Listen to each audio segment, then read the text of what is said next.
Assalamualaikum, hai semuanya, gimana nih kabarnya?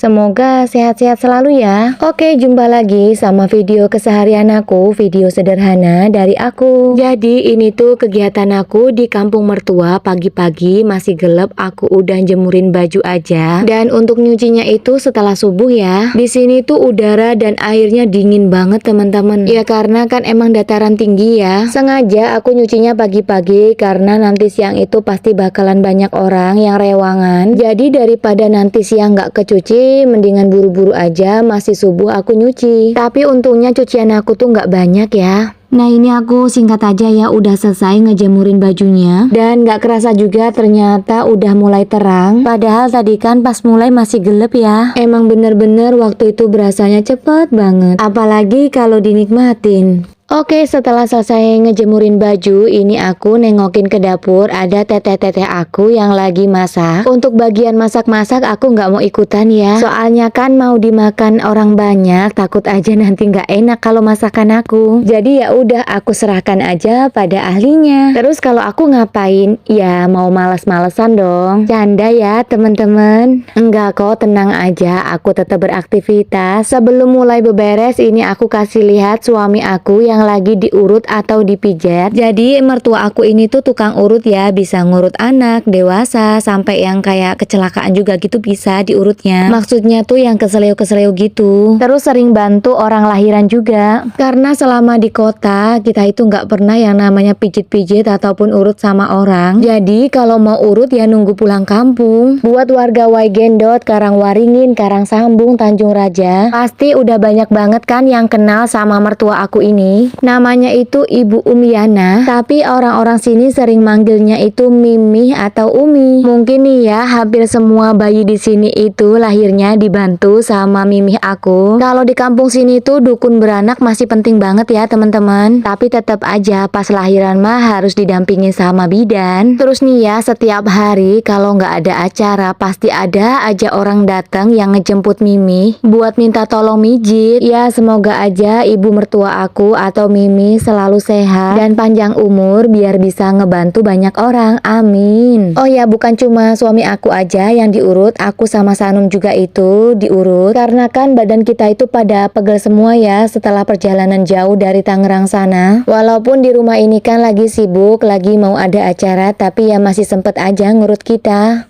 Oke, lanjut lagi ke videonya ya teman-teman. Di sini aku lagi ngeberesin ruang tamu. Untuk Sanu masih tidur ya. Mungkin karena cuacanya di sini kan dingin, terus dia capek juga, jadi tidurnya itu lelap banget. Dan aku nggak mau bangunin ya, biarin aja, kasihan. Yang aku beresin cuma yang di sebelah-sebelahnya aja atau di sekelilingnya aja. Terus yang masih ada Sanum tidur ya aku biarin dulu. Oke, bantal sama tiker-tikernya udah aku masukin ke dalam. Saatnya ini aku sapu-sapu. Oh ya, jadi kita itu semalam tidurnya di depan sini ngampar pakai tikar. Dan gak cuma aku, suami aku sama Sanum ya, banyak kok yang tidur di sini. Makanya tikar yang kepake tadi itu juga banyak. Di tempat mertua aku ini tuh mau ada acara peringatan 1 tahun meninggalnya bapak mertua, atau kita sering nyebutnya itu menda, dan sekaligus acara akikahnya anak dari kakak ipar aku. Dan sekarang ini H-2-nya, tapi dari H- seminggu aja di sini tuh udah sibuk banget. Ya kayak mulai nyiap-nyiapin gitu. Terus mertua aku juga bikin wajik, bikin dodol, bikin tape. Pokoknya udah hampir kayak hajatan gitu. Ya kayak ginilah ya, kalau di kampung tuh kerukunannya masih terjaga banget. Apalagi bisa dibilang mertua aku ini orang yang dituakan di kampung ini. Sesepuh gitulah ya. Jadi mau bikin acara sekecil apa juga tuh banyak yang datang. Oke, lanjut lagi. Ini aku nyapunya udah di bagian teras. Di rumah mertua atau kampung suami aku ini tuh daerah pegunungan ya teman-teman. Makanya datarannya itu tinggi dan nanjak gitu. Terus rumah mertua aku ini kalau mau ke dapur banyak banget undakannya atau tangganya gitu. Soalnya kalau semakin ke belakang kayak semakin turun gitu loh teman-teman. Bisa dibilang lereng kali lah ya. Terus misalnya nih ya, suami aku lagi di dapur manggil-manggil aku yang di depan ini, itu nggak bakalan kedengeran kecuali teriaknya yang kenceng banget. Udah mah rumahnya panjang banget, terus makin turun gitu. Oh ya, di sini aku cuma cuman beberes atau nyapu-nyapu bagian depan aja. Untuk bagian tengah sih udah aku sapu tipis-tipis, soalnya kan masih ada suami aku yang lagi diurut di situ. Terus untuk bagian dapur nanti aja bersihinnya kalau udah selesai masak. Oh ya, jangan pada salfok sama baju atau daster yang aku pakai ya. Ini tuh aku pinjem. Ini aku pinjemnya sama adik ipar aku karena badan dia itu lebih gemoy dan gak seimut tubuh aku ini, jadi ya kayak gini kegedean. Tapi nggak apa-apa lah ya, daripada aku nggak ganti-ganti baju. Seperti yang pernah aku bilang, aku pulang kampung ini kan nggak bawa-bawa baju banyak, dan untungnya pinjem juga boleh. Ya alhamdulillah, beruntung banget aku tuh punya mertua sama saudara-saudara ipar yang baik banget. Mau abang-abang, teteh, adik, semuanya itu baik banget ya sama aku. Sampai kadang itu aku kepikiran mereka udah baik, kira-kira aku tuh udah baik belum ya buat mereka. Takut aja gitu kan kalau apa yang aku lakuin itu banyak yang salah. Tapi aku udah sebisa mungkin kok memperbaiki perbuatan, perilaku, sama sikap aku. Dan sebisa mungkin juga aku pinter-pinter buat menempatkan diri aku. Kalau masih banyak kesalahan berarti ya aku harus belajar lagi dong. Oke, ya udahlah ya, kita lanjut lagi aja ke videonya. Setelah selesai nyapuin bagian dalam, ini aku lanjutin nyapuin bagian luar. Pelataran atau halaman di rumah mertua aku ini semuanya di lantai ya teman-teman. Soalnya halaman ini tuh sering dipakai buat jemur kopi. Jadi buat nyapunya itu nggak susah ya. Walaupun semalam habis hujan tapi nggak becek. Semua kotoran ataupun sampahnya aku sapuin dan aku kumpulin dulu di pojokan. Tapi nanti aku serokin kok ya. Oh ya, ini aku beberesnya sendirian karena adik ipar aku itu kan udah punya rumah sendiri. Jadi dia belum kesini, dan untuk yang masak tadi itu teteh-teteh aku yang lagi nginep. Dan untuk ibu mertua aku tinggal di rumah ini cuma sama si bungsu. Oke, alhamdulillah ini aku udah selesai nyapu-nyapu. Sekarang aku lagi nyuci tangan dan nyuci kaki. Air ini tuh air hujan yang ditampung ya. Lumayan kan bisa buat nyuci-nyuci. Ya udah ya, untuk kali ini video aku sekian dulu. Tetap ikutin kegiatan aku selama di kampung. Sampai jumpa lagi. Wassalamualaikum.